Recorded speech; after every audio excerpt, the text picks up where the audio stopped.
Welcome to my talk today. It's about improver developer iteration in Unreal 5. A little bit about me. I'm a director for the Foundation Engineering Group at Epic Games. I've been there about 2 years. Most of the work that my team work on is for Unreal 5. I did a little bit of Unreal 4 when I joined. But the team's responsible for a kind of wide range of different things. It's things like the core engines, the U-object model, memory management, loading, cooking, which I know is a big area that causes a fair amount of concern for iteration. The C++ tooling, so UBT, UHT, and the kind of Visual Studio integrations as well. The team also look after our build infrastructure. We've got our own build system called Horde, so we've developed that in-house. That's something that we're going to hopefully be able to talk about next year and provide as a solution for our licensees. We look after automation and test systems and the Unreal Insights product. Before that, I was technical director at Sony London Studio. I worked at Sony for 17 years on proprietary engine technology, ranging from all the way from PS2 right up to PS5. Spent most of my time fighting off Unreal Engine,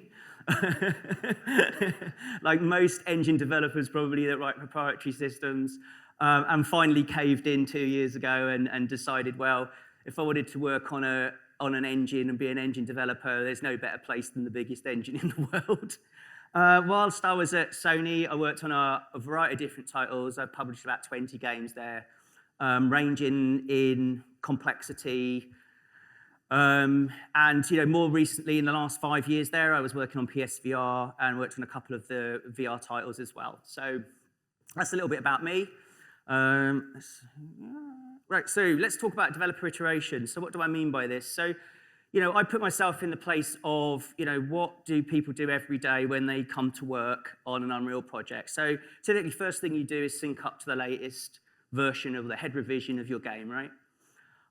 You load the editor, and then, you've got your editor there, you make some changes, and most people probably use Play in Editor. Do most people use Play in Editor? Do many people iterate on target? What? Well, we'll talk more about playing on iteration on target next year.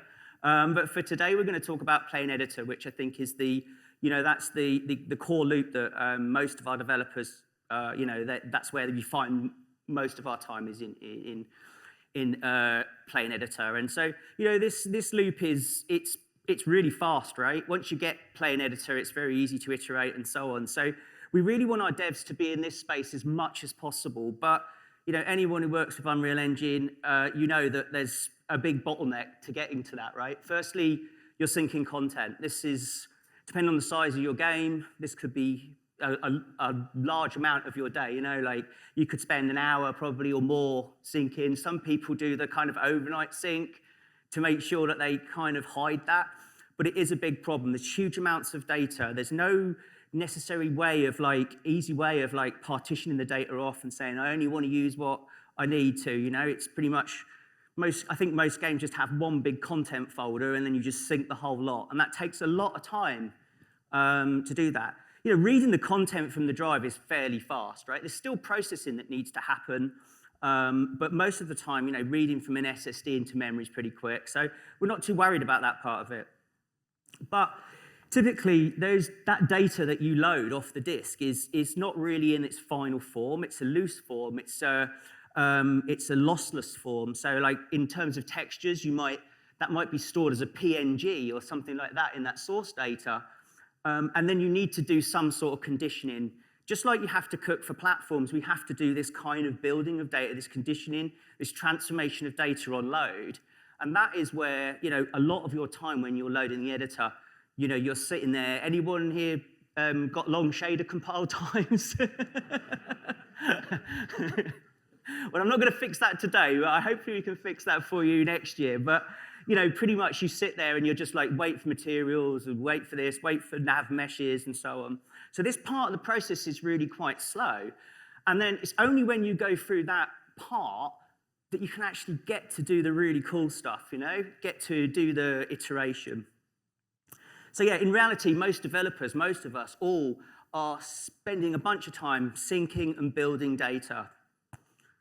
And that problem's getting worse, right? Like now we've got, the teams are getting bigger, the project size is getting bigger, the data footprint's getting bigger, it's only getting bigger. And our teams are distributed across the world. So, some experiences that for people that are local to the data is not too bad, but people that are, the other side of the world trying to get hold of that data, going through VPN and all this kind of stuff, it's a problem. It's a problem of today's society. It's the way that we're making games now. And, I think it affects more and more of the teams, right? We're all either hybrid development or we're outsourcing. And so we've got many parts of our teams distributed. So this talk is about how we turn some of those slow paths into fast ones. So, the typical kind of engineer solution is why don't we just buy faster PCs and throw CPUs at the problem? And, it does sort of work for building things locally, but it doesn't solve the syncing problem. And, it's not really a scalable solution. Eventually we'll make more data and we'll be back to the same problem again of, like 50-minute load times and so on, just getting into editor. So I'm going to talk today about 3 technologies that we've been working on. I mean, my group, one of the sort of main things that we do is we're charged with how do we improve developer iteration, and that's like one of the biggest problems that we have to solve. And so these 3 technologies I'll take you through will hopefully show you that some of the stuff we're doing today to help combat that, there's more in the pipeline. So let's just talk about some of the ones we've got here. So the first thing, with any kind of optimization, if you do optimization, the first thing is, if you don't need to do it, then why not, use the result you've already got, right? Don't do it again. And we're going to talk about technology called Unreal Cloud DDC. I'm just going to get a drink. I'm dry already. So if we go back to that workflow again, we said syncing slow, but reading content's fast, but building metadata is slow. We've got a first line of defense for not building what you've already built before. Hopefully everyone's using the DDC. It's on by default in the box. I'm going to talk a little bit about DDC. Some people might have know an awful lot about it. Some people don't. But I'm going to talk about this because it's quite relevant to the rest of the technology. So typically, we have this cache. So you get to the point where you have to build data, and you go, hey, have I already built this thing before, right? And if I've already built it before, then I'll reuse the result. And if not, I'll go and build it again. So it's a simple caching technique, right? And to do that, we generate a hash. It will be typically the hash of that source data plus some configuration. There's a whole bunch of state that you capture, hash that together, and hopefully next time you see that same hash, if you've already got an entry in this cache, then you pull it out and you don't build it again. So that's the whole sense of how how the DDC works. And typically there's like a cold cache path, which is, it wasn't in the cache, let's go and build it, and then we put it back in the cache. And then there's what we call the hot cache path, where you've already got the thing, you check it, is it in the cache? Yes, it is. We'll pull it from the cache, right? So this is where we want to be. We want to be hot cache. We want to be pulling this data and not rebuilding it every time we load the editor. The difference between a hot cache and a cold cache is quite significant. It's probably about 2-3 times, right? The amount of load time that you get from that. But most of the time, people are warming the cache. They're never quite at that head revision. So there's always a bit of processing going on. So we really wanted to help solve this problem. So let's just take a look at the different types of DDC. So the first one is out the box, which is we call the local project DDC. So you'll have a folder that will be at the root of each project. Every time you open the editor, it will fill that folder with DDC entries. And then the next time you run the editor, you'll reuse them, right? But depending on how many streams you have, or how many versions of the game, or how many different projects, you're not really sharing any of that, right? So the next the next level up from that is what we call the local shared DDC. So this is the next step up. You have a single folder on your machine, and all your projects read and write to that. So do most teams use these kind of like local shared DDC? Yeah? Okay. It's better. One of the great things about that is there's a lot of what we call duplication of data between different projects. Often a lot of the same assets generate the same DDC entries in multiple projects. So you're already like reusing stuff. So if you're moving between today's version and yesterday's version of the game, maybe in different streams, you'll hopefully share a fair amount of that DDC data. This is much better, but it's not good enough, right? Hopefully, this is where most teams end up, right? They have a local shared DDC per user, but they also have some shared resource, something on the network. And is there for the teams that are here that use the team shared DDC, are there quite a few of those here, or do you still use it? Really? Okay. Well, the thing with these kind of team shared DDCs, it was all very good when we were all in the same building, when you're all on a fast network, where you can all access this with a reasonable amount of latency, right? But that's not what the world's like these days, right? So it doesn't really work in the modern world.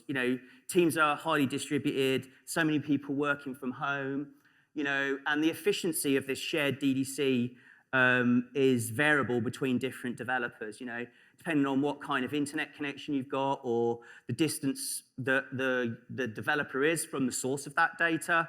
And then anyone who's tried to use DDC over VPN will know that it has quite a high latency. Did anyone try to use DDC over VPN? Was it a really high latency? It was rubbish, right? So, ideally we want to provide a solution where, if a build machine has already built the data and it's put it in the DDC, that, someone on the other side of the world can use it, right? And that's really what we're talking about here with Unreal Cloud DDC. So as its name suggests, it's hosted in the cloud. We deploy it to multiple regions. So, for example, in Epic, we've got 5 regions at the moment, 1 in Europe and a couple in the US and so on. So we've got a cache that's local, hopefully, to most of your developers. The caches are replicated. I think the replication's something within a minute. You can replicate one DDC in Carey and have it in Europe, in Sweden or whatever. We get our codes to developers. It's a flexible and configurable system. So you can have as many regions as you like. You can add and remove them when you want. And of course, because we're going to public internet, we don't have any of that VPN problem. So so just an example, take dev in the US, they've got their local shared DDC. We've got a build machine that's also in the US. I mean, this is typically what Epic's set up like. And then they'll have an on-prem shared machine, right? So it may not be an actual physical machine, but it might be something close to Carey that's on AWS or something. So that's how everyone works in Carey. Brilliant. New person is joined from Canada. There's an option there, right? They can go through VPN to the on-prem share, or they can go to the cloud instance of Unreal Cloud DDC. And this really results in a much faster connection to DDC. It's actually really usable like this. So we've also got, with Epic, we've got developers all over the world. So we've got a team in Sweden, we've got a team in France. I did put a team in the UK, which is me, but because we're not actually in Europe anymore, UK's not in there, so it really didn't fit.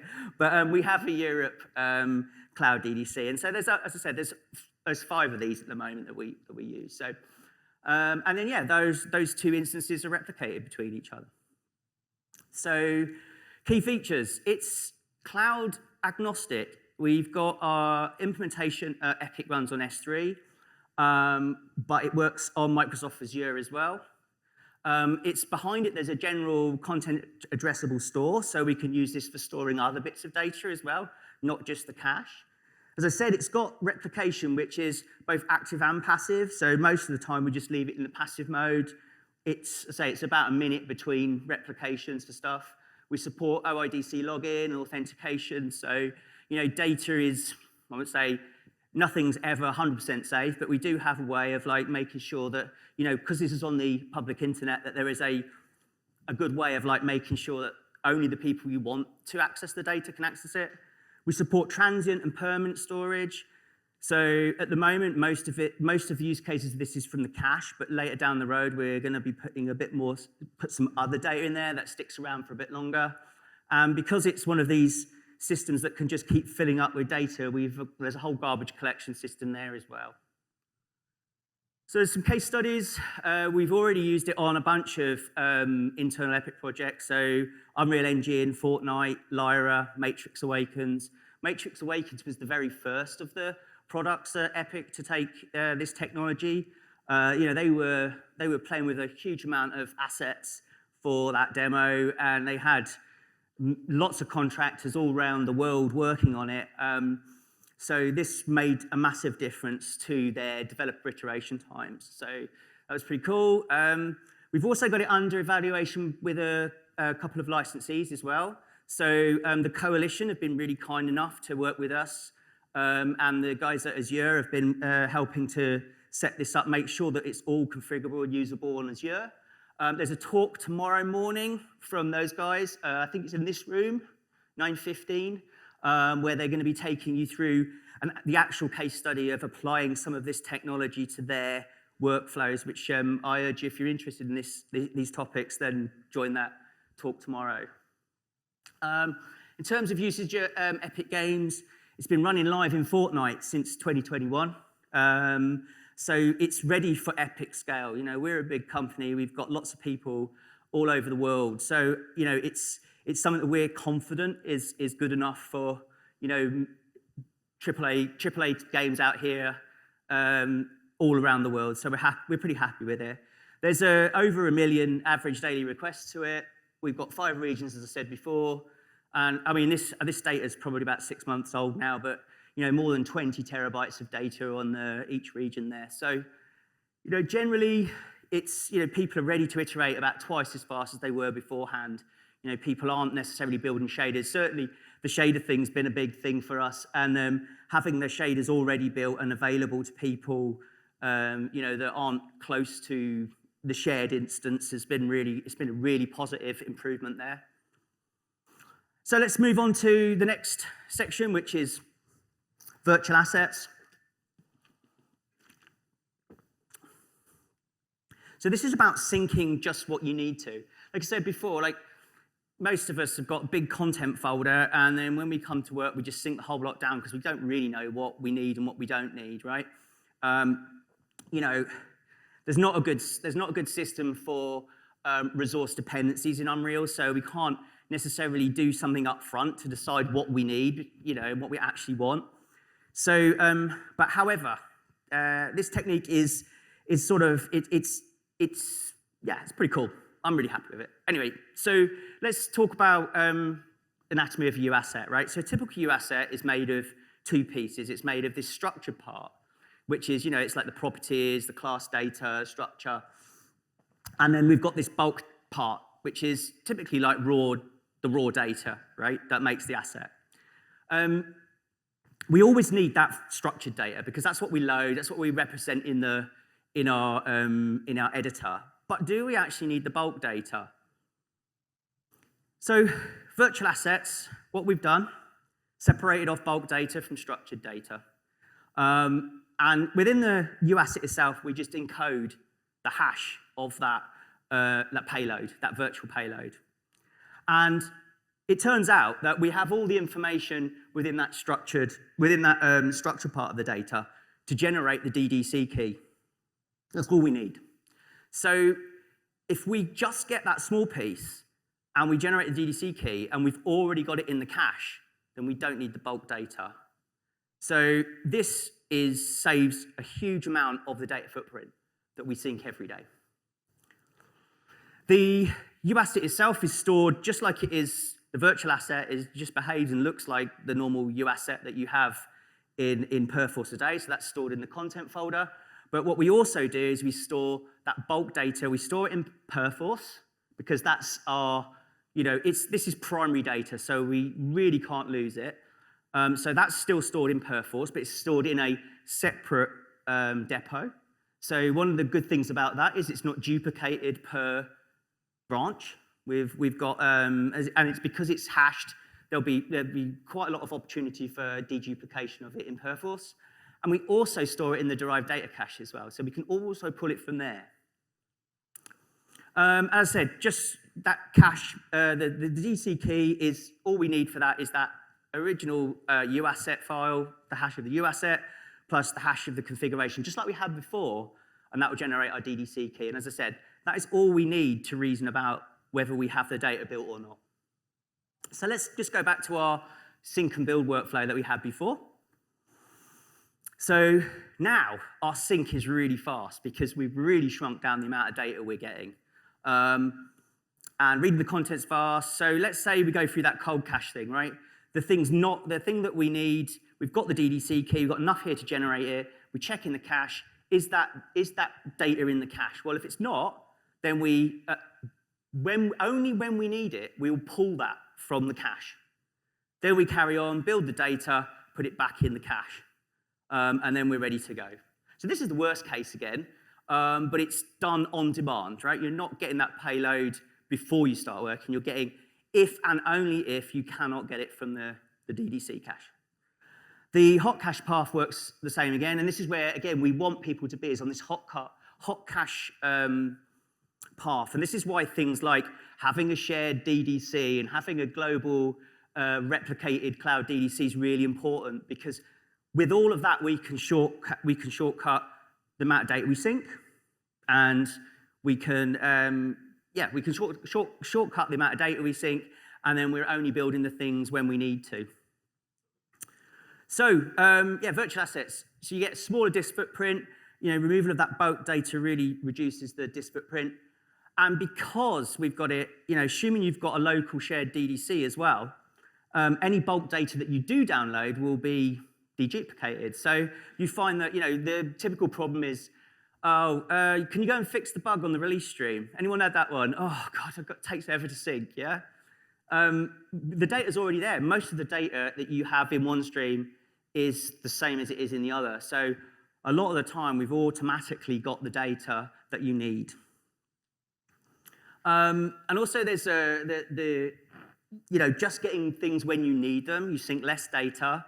And if you're only syncing it on demand. So generally, as long as you've got a good shared DDC, you really reduce the amount that you have to sync. Now, one of the other cool things is, if you've got data already in the cloud, if it's already in the shared DDC, then you don't even need to put it from Perforce.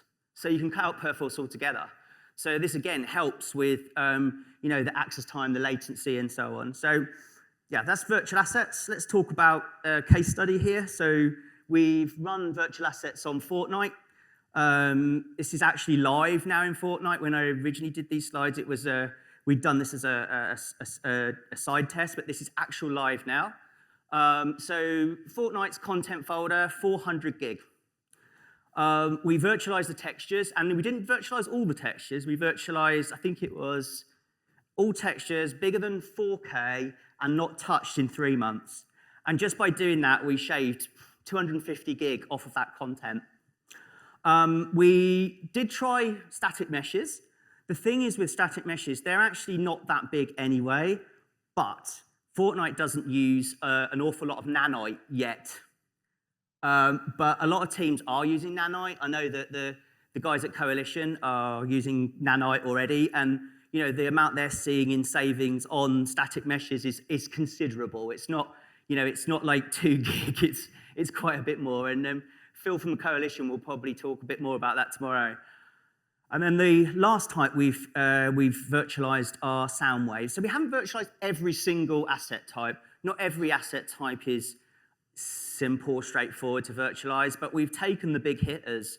And so now, like, the content folder for Fortnite is just a little bit over 100 gig, which is pretty impressive. It's I say 3.5. It's nearly 4 times smaller than it was before. one of the raises for this bit of technology I gave to the team when I first started at Epic was, I have got the world's worst internet connection. It's like 23 megabit or something. It's awful. And I was never able to sync up to Fortnite.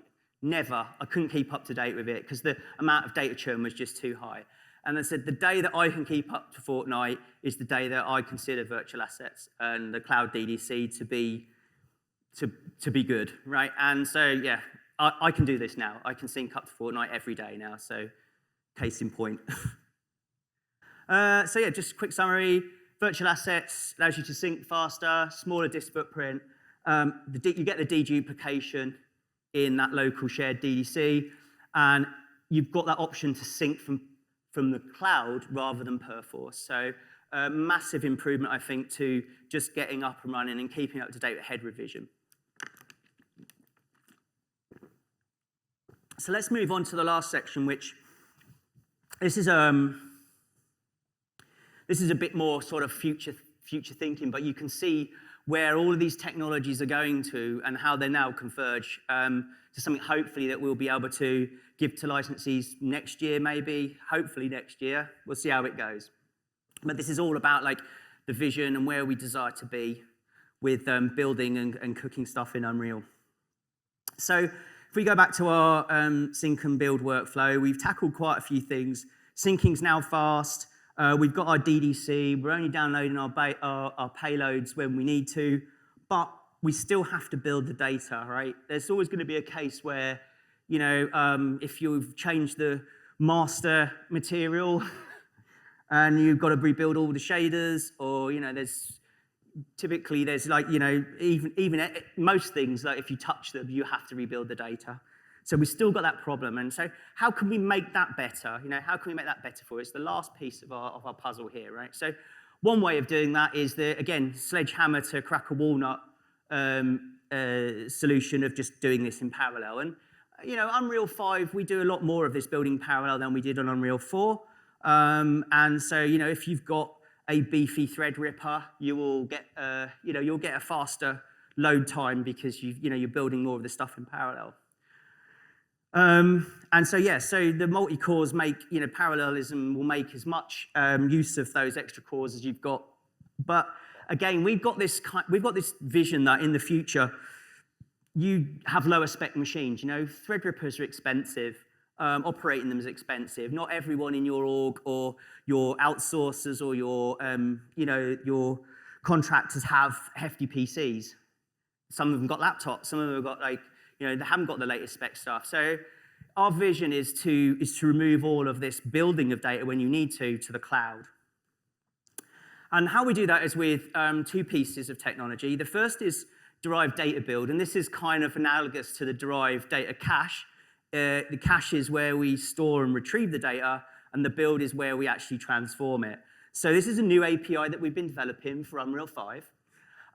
There's a Derived Data Build command, which is a structure that has the arguments that you want to run on a process. It has a key to the build function that you want to run. It has the keys to all the inputs and all the outputs that you want to generate from that transform. And those keys are all the same keys that you would generate for Derived Data Cache. So all of the inputs are read from the Derived Data Cache, and all of the outputs are stored back in the Derived Data Cache. These jobs can be processed anywhere you like, really. They can be dispatched in process, out of process on the same machine, or even remotely. So yeah, this is the Derived Data Build command. So as I said, it's very similar to the DDC in terms of the data it needs. It's got a bunch of keys for all the data that you need, ins and outs, arguments, and configuration.